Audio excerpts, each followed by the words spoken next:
শেখ হাসিনা, আপনার উদ্দেশ্যে কথাগুলো বললাম। আপনাকে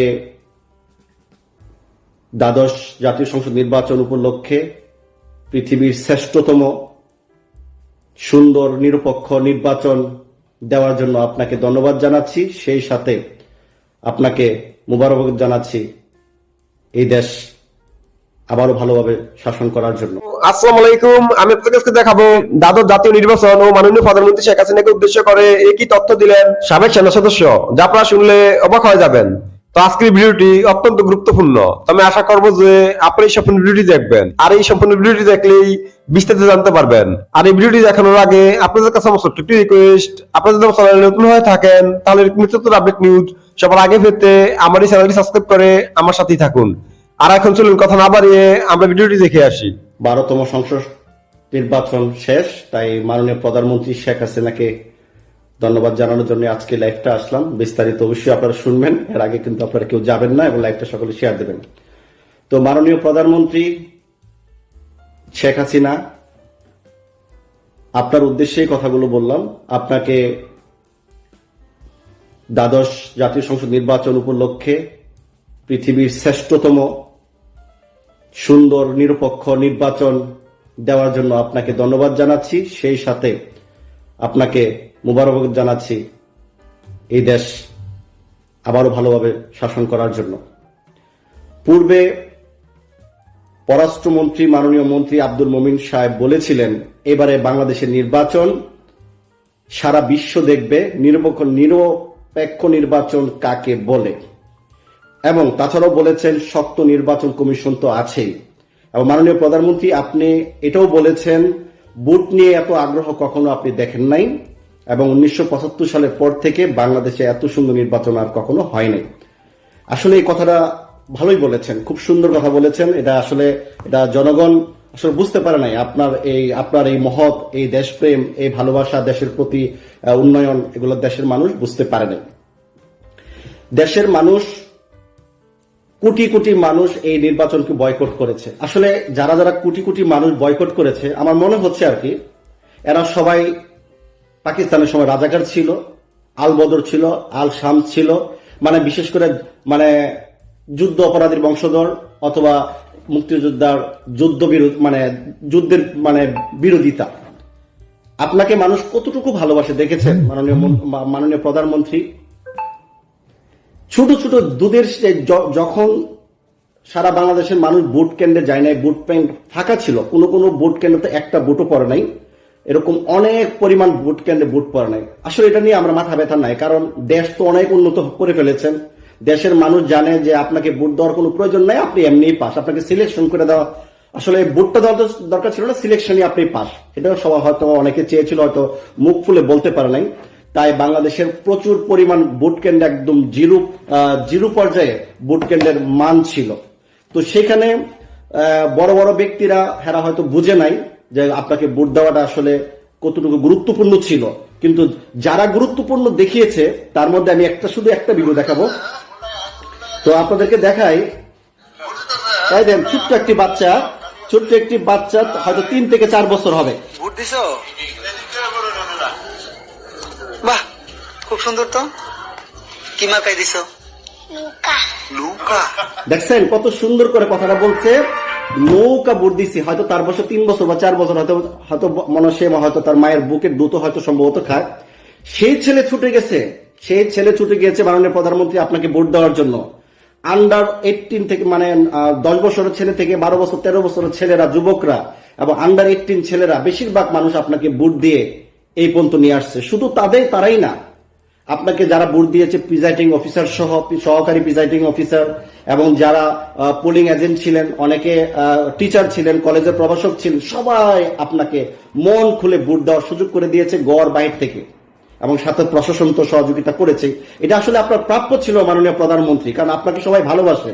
বড় বড় মানুষ কয় না যে যার আক্কেল হয় 9 বছর হয়, আর যার আক্কেল হয় না 90 বছর হয় না। তা আমাদের দেশের মুরব্বীরা, এদের কোনো আক্কেল জ্ঞান বুদ্ধি কিছুই নাই, তাই আপনাকে ভোট দিতে যায় না। কিন্তু শিশুরা কিন্তু ঠিকই বুঝেছে আপনাকে ভোট দিলে দেশ উন্নয়ন হবে, তাদের মানবতা বাড়বে। তো এই বিষয়গুলো যারা যারা আপনাকে ভোট দিয়েছে, যতগুলো আমি বললাম, তো এদেরকে আপনারা খুব সুন্দরভাবে এদের দিকে একটু দৃষ্টি আকর্ষণ রাখবেন এবং যে ভালোবাসা ওরা আপনাদের প্রতি দেখিয়েছে, তাদের যে দেশপ্রেম দেখিয়েছে, আমি মনে করি তারা এই ছোট ছোট বাচ্চারা শিশুলীগ থেকে শুরু করে আস্তে আস্তে মানে বড় হবে, তারা ছাত্রলীগ করবে, যুবলীগ করবে, তাদের বিষয়ে আপনার একটু মাথা ঘামানো উচিত, কারণ তারা আগামীর ভবিষ্যৎ আপনার দলের। কারণ এই পর্যন্ত যারা বয়কট করেছে তারা সবাই এই দেশ বিরোধী, আর এই ছোট ছোট বাচ্চারা যারা করেছে তারা হচ্ছে দেশপ্রেম। তো আমি চাই এই দেশপ্রেম বাচ্চাদের প্রতি আপনি সহানুভূতি দেখাবেন, এবং যারা যারা স্কুলের মাস্টাররা, যারা প্রিসাইডিং অফিসারের দায়িত্ব পালন করেছে, আপনাকে অন্ধভাবে ভোট দেওয়ার সুযোগ করে দিয়েছে যে শেখ হাসিনা ছাড়া আর আমরা কাকে ভোট দিব। এই যে একটা দেশপ্রেম, এই যে একটা মানবতা, এই যে একটা বিশ্বাস, এই যে একটা আগ্রহ বা এই একটা গর্ব, এটা কিন্তু সকল মানুষের মধ্যে থাকে না। বিশ্ব কিন্তু দেখেছে সারা বাংলাদেশে যে পৃথিবীতে যে নির্বাচন হয় তার চেয়ে মানে কঠিনতম একটা নিরপেক্ষ সুন্দর একটি নির্বাচন হয়েছে। হয়তো মানুষের যায় না এই ভোট কেন্দ্রে, তাতে কোনো সমস্যা নাই, কিন্তু ভোট মানুষ যে দিয়েছে নীরবে হাসতে হাসতে। একজন 80 বছরের বৃদ্ধ লোক দেখলাম, বলছে চাচা আপনি ভোট দিয়েছেন? কজি কয়টা ভোট দিয়েছেন? বাবার এই মিশা কথা বলবো না, মাত্র 2টা ভোট দিছি। এই যে একটা ভালোবাসা ওনার প্রতি, আমি চাই ওনার মৃত্যুর আগ পর্যন্ত আপনি ওনার রাষ্ট্রীয় মেহমান হিসেবে তাকে আপ্যায়ন করা উচিত, তার জন্য দুঃখ কষ্ট না হয়। আর কি বলবো, আপনার প্রতি মানুষের যে এত আস্থা, ভালোবাসা, বিশ্বাস আছে, সেটা নাটোর 4 আসনের বড়াইগ্রাম পাইলট উচ্চ বিদ্যালয়ের প্রিজাইডিং অফিসারকে দেখলেই বোঝা যায়। কারণ নির্বাচন শেষ হওয়ার আগেই উনি রেজাল্ট শিট তৈরি করে ফেলেছিলেন যে প্রধান মানে নৌকা পাস। এই যে একটা আত্মবিশ্বাস আপনার প্রতি, এই বিশ্বাসটা মাননীয় প্রধানমন্ত্রী আপনি ধরে রাখবেন, এবং আমি দোয়া করি আপনি আরো শত শত বছর জীবিত থাকেন, কিয়ামতের আগ পর্যন্ত আপনি দেশ পরিচালনা করেন, প্রধানমন্ত্রী থাকেন, আমরা সেই দোয়াই করি। আর সেই দোয়ার পাশাপাশি একটি কথা বলতে চাই, আমাদের বাংলাদেশের শিক্ষা ব্যবস্থাটা যেন ধ্বংস না হয়, বাংলাদেশের বিচার বিভাগটা যেন জনগণ সেই উপলব্ধি করতে পারে, ভালো মন্দ সে যে কোনো দলেরই হোক, বাংলাদেশের প্রশাসন যেন নিরপেক্ষ কাজ করে। আমার কাছে এই 3টা কথাই বলা ছিল। আমরা যারা প্রবাসে আছি আমরা দেশের শত্রু না, আমরা দেশকে ভালোবাসি। হয়তো দেশের মানুষ তত্ত্বাবধায়ক সরকার অধিক নির্বাচন চেয়েছিল, হয়তো তারা ভুল করেছে, কোটি কোটি মানুষ। তো যারা আপনার পক্ষে ভোট দিয়েছে শিশু ছোট ছোট বাচ্চারা, তাদেরকে দেশপ্রেমিক হিসাবে স্বীকৃতি দিবেন, তাদের খোঁজ খবর রাখবেন। এই বাচ্চারা যেন বিনা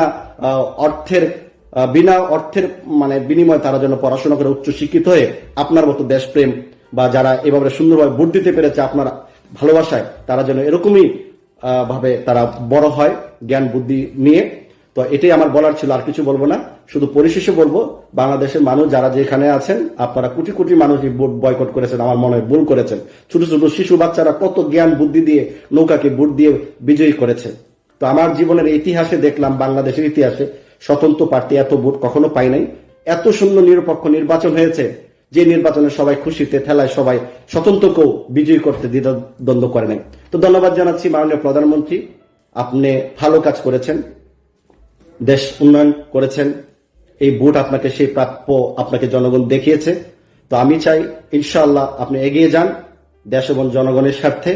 তো আমি একটি কথাই বলবো পরিশেষে, হিংসা মানুষকে উপরে নেয় না, ভালোবাসাই মানুষকে উপরে নিয়ে যায়। মৃত্যুর পর এমন একটা চাহিদা থাকে, সে মানুষ একটা মানুষের দিকে অমর হয়ে থাকে, শুধু তার দুনিয়াতে ভালো কাজকর্ম, খারাপ কাজকর্মগুলোই তার দুনিয়াতে রেখে যায়। মৃত্যুর পর তার নাম থাকে কি থাকে না সেটা মানুষ মূল্যায়ন করে তার কর্মের উদ্দেশ্যে। আর আমার পরিশেষে আর কিছু বলার নাই। তো মাননীয় প্রধানমন্ত্রী আপনাকে আবারও ধন্যবাদ জানাচ্ছি। আজকে আপনাদের শপথ অনুষ্ঠান ছিল, যদি আজকে বাংলাদেশে থাকতাম সরাসরি যে আপনাকে ফুলের তোড়া দিয়ে অভিনন্দন জানাতাম এত সুন্দর একটি সুন্দর নির্বাচন দেওয়ার জন্য। সেই সাথে ধন্যবাদ জানাচ্ছি প্রধান নির্বাচন কমিশনারকেও, যে আপনি ঘুমের আগে একটা মানে পার্সেন্টেজ বলেছিলেন, ঘুম থেকে উঠে সরাসরি আরেকটি পার্সেন্টেজ বলেছেন, কিন্তু যে আপনার মেধা যে এত ভালো কাজ করেছে সেটাও অনেক ভালো। এবং প্রশাসনকেও ধন্যবাদ, আপনাদের সামনে যারা শিশু ছোট ছোট বাচ্চারা ভোট দিতে এগিয়ে এসেছে তাদেরকে অনুপ্রেরণা জুগিয়েছেন, সবাইকে ধন্যবাদ জানাচ্ছি। সবাই লাইভটি শেয়ার দিবেন, আর আমাকে ক্ষমা করবেন, কোনো মনে কষ্ট নেবেন না। আমি আশা করছি যে আপনারা সম্পূর্ণ ভিডিওটি দেখেছেন। আপনাদের যদি কোনো মতামত থাকে আমাকে অবশ্যই কমেন্টে জানাবেন। আর আপনারা যদি আমার চ্যানেলে নতুন হয়ে থাকেন তাহলে আমার এই চ্যানেলটি সাবস্ক্রাইব করে আমার সাথেই থাকুন। তো দেখা হচ্ছে পরবর্তী ভিডিওতে। সে পর্যন্ত সবাই ভালো থাকবেন, সুস্থ থাকবেন। আল্লাহ হাফেজ।